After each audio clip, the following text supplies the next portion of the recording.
بسم الله الرحمن الرحيم. اللهم صل على سيدنا مولانا محمد وعلى آله وصحبه وسلم. الحمدللہ تعالیٰ اللہ رب العزت کا فضل و احسان ہے جس کی توفیق سے ماہ رمضان مبارک کی بابرکت ساعتوں میں 15ویں بابرکت شب میں نماز تراویح کے لیے ہم سب حاضر ہیں. دعا ہے کہ اللہ رب العزت اپنی رحمت پاک کا صدقہ ہم سب کو اس ماہ رمضان کی برکات نصیب فرمائے. آج کی اس مبارک نشست میں ایک اہم مضمون پر میں چند کلمات آپ کے سامنے عرض کرنا چاہتا ہوں جو سورہ کہف میں ہم نے قرآن مجید کی آیت کریمہ کا حصہ سماعت فرمایا. وَأُوْرِدُوا عَلَىٰ رَبِّكَ صَفًّا. اور یہ جتنے بھی لوگ ہیں سب آپ کے رب کے حضور قطار در قطار پیش کیے جائیں گے. یعنی اللہ رب العزت نے خود معاشر کا ایک منظر پیش کیا ہے کہ ہر کسی کو اللہ رب العزت کی بارگاہ میں قطار در قطار یعنی صفوں کے اندر پیش کیا جائے گا. صفا یہ لفظ آئے ہیں سورہ کہف میں. قرآن مجید میں سورہ صافات کا آغاز بھی ہوتا ہے وَالصَّافَّاتِ صَفًّا. اللہ رب العزت نے قسم کھائی ہے کہ ان جماعتوں کی قسم جو قطار در قطار صفیں بنا کر کھڑی ہوتی ہیں. پھر اللہ رب العزت نے یہ بھی ارشاد فرمایا کہ یوم یقوم الروح والملائکۃ صفا کہ جس دن جبریل امین جو ہیں وہ تمام فرشتوں کے ساتھ صف در صف بستہ کھڑے ہو جائیں گے. اور یہ سورہ نساء کا نبا ہے. اور پھر اللہ رب العزت نے سورہ فجر میں فرمایا وجاء ربک والملک صفا صفا. اور آپ کا رب جب جلوہ فرمائے گا تو فرشتے قطار در قطار اس کے حضور میں حاضر ہو جائیں گے. یہ قرآن مجید میں کچھ اور مقامات بھی ہیں مگر میں نے چند کلمات آپ کے سامنے پیش کی جہاں پر صف کا لفظ بیان کیا گیا ہے. اور یہ صف بندی وہی ہے جو ہم نماز میں کرتے ہیں. اس کو نماز کے اندر بنیادی حیثیت حاصل ہے. آقا علیہ السلام نے ارشاد فرمایا سووا صفوفکم فإن تسویۃ الصف من تمام الصلاۃ. اپنے صفوں کو بالکل سیدھا اور درست رکھا کرو کیونکہ صفوں کو درست کرنا یہ نماز کی تکمیل کا حصہ ہے. یعنی اس کے بغیر نماز مکمل اور کامل نہیں ہوتی. اور ایک کام پر آقا علیہ السلام نے فرمایا سووا صفوفکم فإن تسویۃ الصفوف من اقامۃ الصلاۃ. اپنے صفوں کو بالکل سیدھا اور درست رکھا کرو کیونکہ صفوں کو درست رکھنا یہ اقامت نماز کا حصہ ہے. 3 چیزیں ہیں جو صفوں کو درست کرنے کے لیے ضروری ہوتی ہیں. وہ تینوں چیزیں میں عرض کر کے پھر میں چند ایک حدیث آپ کے سامنے عرض کرنا چاہ رہا ہوں. سب سے پہلی چیز جو ہے وہ ہے بالکل سیدھا کھڑا ہونا تسویہ. یعنی بالکل سیدھی صف ہوا. جب انسان صف بناتا ہے تو مشکل نہیں ہے. پہلے زمانے میں اس وقت تو مشکل ہوتا تھا. اب تو دیکھیے ہماری جو صفیں بنی ہوئی ہیں اس کے ڈیزائن ہی ایسے ہیں کہ لائننگ ہوتی ہے. اگر ہم اس بارڈر پہ اپنی ایڑی کو رکھ لیں تو صف آٹومیٹکلی سیدھی ہو جاتی ہے. آقا علیہ السلام صفوں کے درمیان یعنی گھوم کر صفوں کے درمیان تشریف لے جا کے پکڑ کے ایک شخص کو سیدھا کیا کرتے تھے کیونکہ ان کے پاس تو نیچے لائنیں کوئی نہیں تھی جن کو دیکھ کر وہ سیدھے ہوں گے. تو آقا علیہ السلام ایک کو پکڑ کے سیدھا کرتے تھے. یعنی اتنا اہتمام فرماتے تھے اس کا. تو ایک ہے تسویہ اور ایک ہے اتمام یعنی صفوں کو مکمل کرنا. جب تک پہلی صف یعنی مکمل نہ ہو جائے دوسری صف میں کھڑے ہونا مناسب نہیں ہے. فقہا نے یہاں تک لکھا ہے کہ ایک شخص اگر لیٹ آیا ہے اور صفیں زیادہ بنی ہوئی ہیں اور اس کو پہلی صف میں خالی جگہ نظر آ رہی ہے یعنی آگے والی صفوں میں پہلی صف ضروری نہیں پہلی ہوگی جو پچھلی 3-4 ہیں ان سے آگے 1-2 صفیں اگر اس کو جگہ نظر آ رہی ہے تو وہ نمازیوں کا خیال کیے بغیر گزر جائے اور وہاں جا کے کھڑا ہو. یعنی اتنا سخت ہوگا میں کیوں نیچے نے ریزن لکھا ہے کہ جس نے پہلی صف چھوڑ کے پیچھے جگہ بنا لی ہے اس نے اپنی حرمت خود ہی ختم کر دی. کیوں کہ یہ نماز کا حصہ ہے. آقا علیہ السلام نے اس کو نماز کا حصہ فرمایا ہے. تو ایک ہے کہ آپ بالکل سیدھے کھڑے ہوں تسویہ. ایک اتمام ہے کہ بالکل یعنی آپ صف مکمل کریں. اور تیسرا ہے کہ بالکل ساتھ مل کر کھڑے ہوں گیپ نہ ہو درمیان.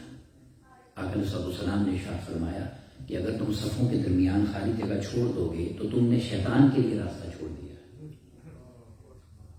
یعنی وہ وہاں سے داخل ہو جاتا ہے۔ تو یہ یعنی 3 چیزیں بہت ضروری ہیں صفوں کا یعنی خیال۔ جی ابھی جیسے بھی نماز کے لیے میں کھڑا ہوا یہاں پہ، تو ایک بچہ پڑھا تھا نماز ہو جائے، تو میں جب آیا تو وہ کھڑا ہوتا ہے، فرض پڑھ لیتے ہیں لوگ، تو وہ پھر بھی آپ ساتھ جڑ سکتے ہیں۔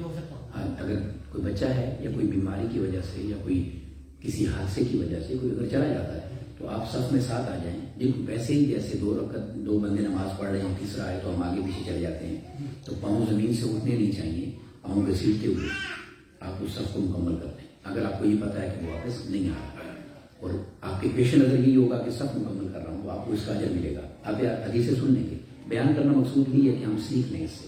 تو اگر کوئی صف چھوڑ کے چلا جاتا ہے تو آپ صف ملا کر ساتھ شامل ہو جائیں تاکہ درمیان میں جگہ خالی نہ رہے۔ ٹھیک، اب یہ حدیث پاک جو پہلی ہے یہ صحیح مسلم کی حدیث ہے، صحیح مسلم کی۔ نبی ہریرہ رضی اللہ تعالیٰ حضرت ہریرہ روایت کرتے ہیں، آقا صلی اللہ علیہ وسلم نے فرمایا خیر الصفوف الرجال اولها، مردوں کی سب سے بہترین صف پہلی صف ہے۔ اب یہ کیوں کہا کہ تاکہ پیچھے کھڑے ہونے کی طرف توجہ نہ جائے، آگے جائیں زیادہ سے زیادہ۔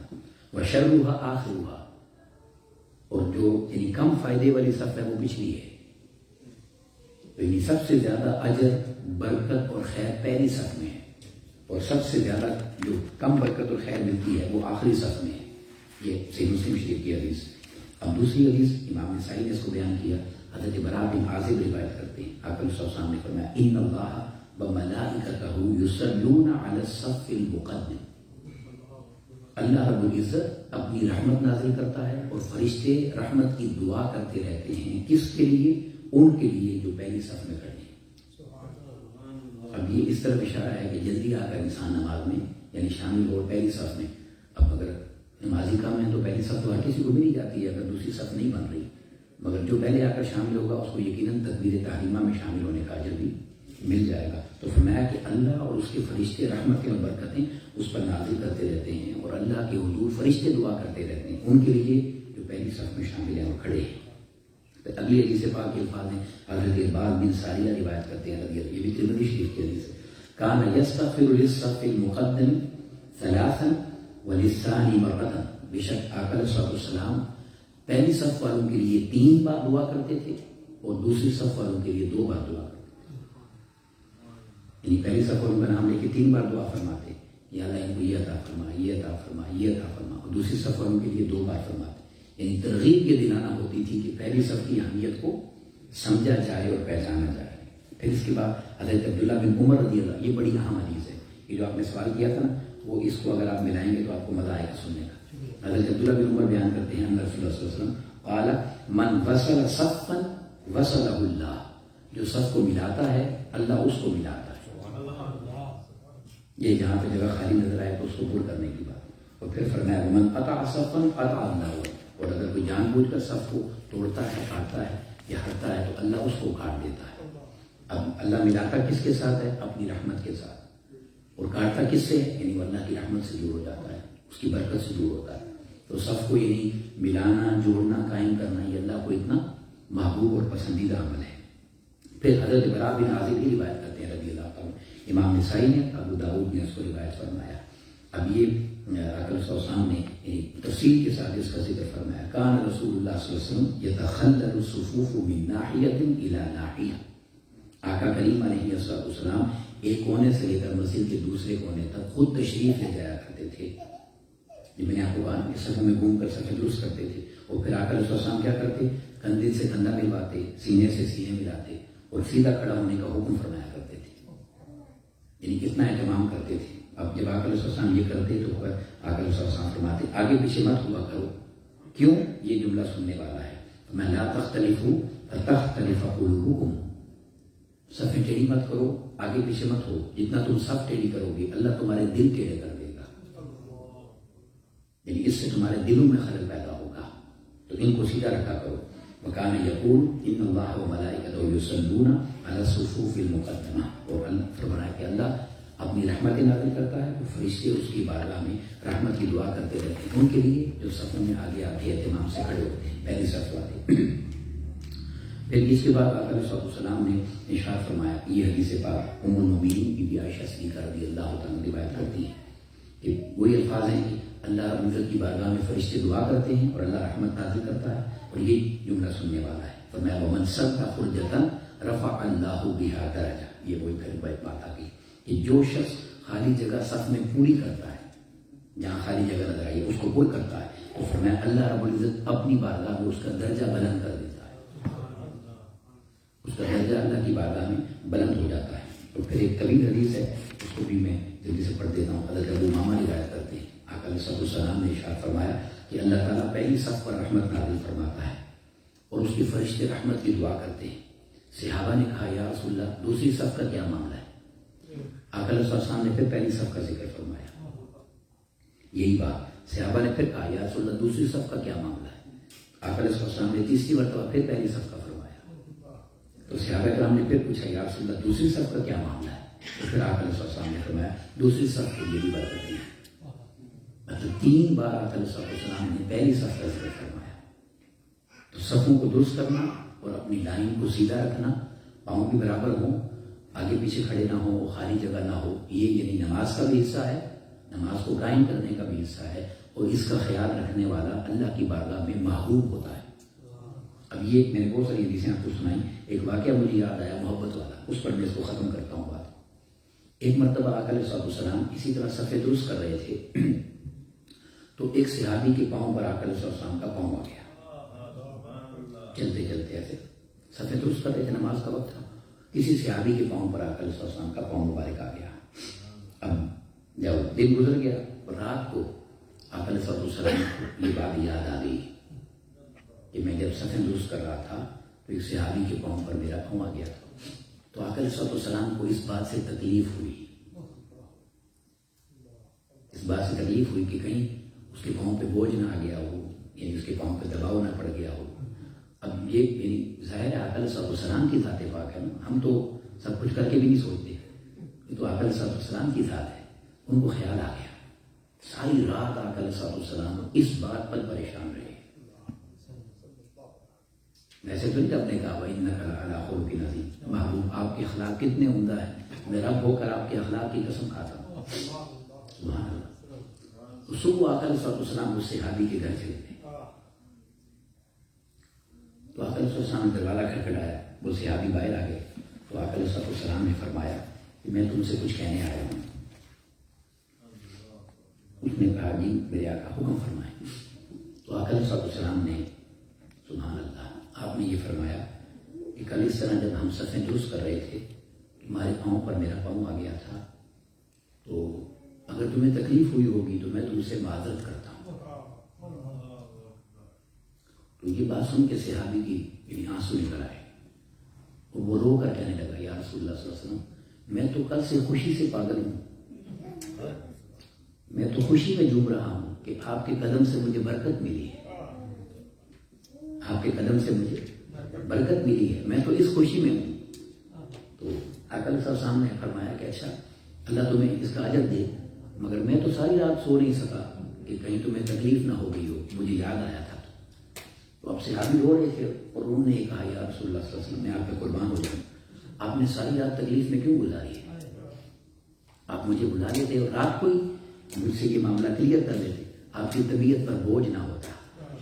اب ذرا دیکھیں خلق کیا ہوتا ہے، اخلاق کیا ہوتا ہے۔ آقا علیہ السلام نے فرمایا کہ میں رات کو یہ بات کر سکتا تھا، اگر بات کر لیتے ڈیل کر لیتے تو معاملہ ٹھیک ہو جاتا، مگر میں نے رات کو اس لیے نہیں کیا کہ مجھے خیال آیا کہ تمہیں آ کر اگر تکلیف دوں تو تمہارے آرام میں خلل نہ ہو۔ تو ایک تکلیف پہلے دے چکا تھا اور دوسری تکلیف تمہیں دینا نہیں چاہتا تھا۔ مطلب یہ وہ عظیم کردار ہے جو آقا علیہ السلام نے امت کو دیا ہے، جس کے لیے رب کائنات نے فرمایا لَقَدْ كَانَ لَكُمْ فِي رَسُولِ اللَّهِ أُسْوَةٌ حَسَنَةٌ۔ میرے محبوب علیہ السلام کی جو زندگی گزارنے کا طریقہ ہے اس میں تمہارے لیے بہترین نمونہ ہے، اس کو اختیار کرو۔ اور یہ جب بھی میں سیرت کی بات کرتا ہوں تو مجھے اس یہودی کا واقعہ ضرور یاد آتا ہے۔ وہ رات کو گھر گیا، میں نے آپ کو سنایا ہے، جلدی سے بس مکمل کرتا ہوں۔ تو وہ رات کو گھر گیا تو اس نے بیوی سے پانی مانگا، تو بیوی نے اس کو پانی دیا تو اس نے کہا چراغ جلاؤ، تو اس نے کہا کہ رات کو چراغ جلا کے کیا کرو گے؟ اس نے کہا تم چراغ جلا. اس نے چراغ جلایا تو اس نے پانی کے اندر دیکھا تو پانی کے اندر بچھو تھا. وہ دوڑ کر آ کر علیہ السلام کے پاس آ گیا اور کہنے لگا مجھے کلمہ پڑھائیں، مجھے کلمہ پڑھائیں. رات کو ہی تو آقا علیہ السلام نے اس کو کلمہ پڑھا دیا. صحابہ نے اس سے پوچھا کہ یہ تم اتنی جلدی رات کو آئے ہو، صبح کا انتظار بھی نہیں کیا، اور تمہاری باڈی لینگویج بتا رہی ہے کہ کوئی خاص بات ہے، ہمیں بھی تو راز بتاؤ. اس نے کہا راز یہ ہے کہ صبح میں گزر رہا تھا تو یہ تمہیں پانی پینے کا طریقہ بتا رہے تھے. اس میں سے ایک طریقہ یہ تھا کہ پانی دیکھ کر پیے، پانی کو دیکھ کر پیے. جو 6 سنتیں ہیں پانی پینے کی، اس میں سے ایک یہ ہے کہ دیکھ کر پیے. تو میں نے رات کو سوچا میں دیکھوں مسلمانوں کا نبی دیکھ کر پینے کا کیوں کہتا ہے. تو میں نے جب دیکھا تو اس میں بچھو تھا تو ایک دم میرے دل نے کہا کہ جس کی ایک بات میری زندگی بچا گئی ہے، اگر اس کی ساری مان لوں تو میں کتنا بڑا مقام پا سکتا ہوں. تو یہ سیرت جو ہے یہ ہمارے لیے ہے، ہمیں اس کا خیال رکھنا چاہیے. تو سب سے بڑھ کر جو آج کا درس ہے وہ یہ کہ صفوں کو درست رکھنا چاہیے. اللہ رب العزت اس کے صدقے سے ہمارے دلوں کو درست فرمائے. وما علینا الا البلاغ المبین. السلام علیکم ورحمۃ اللہ وبرکاتہ.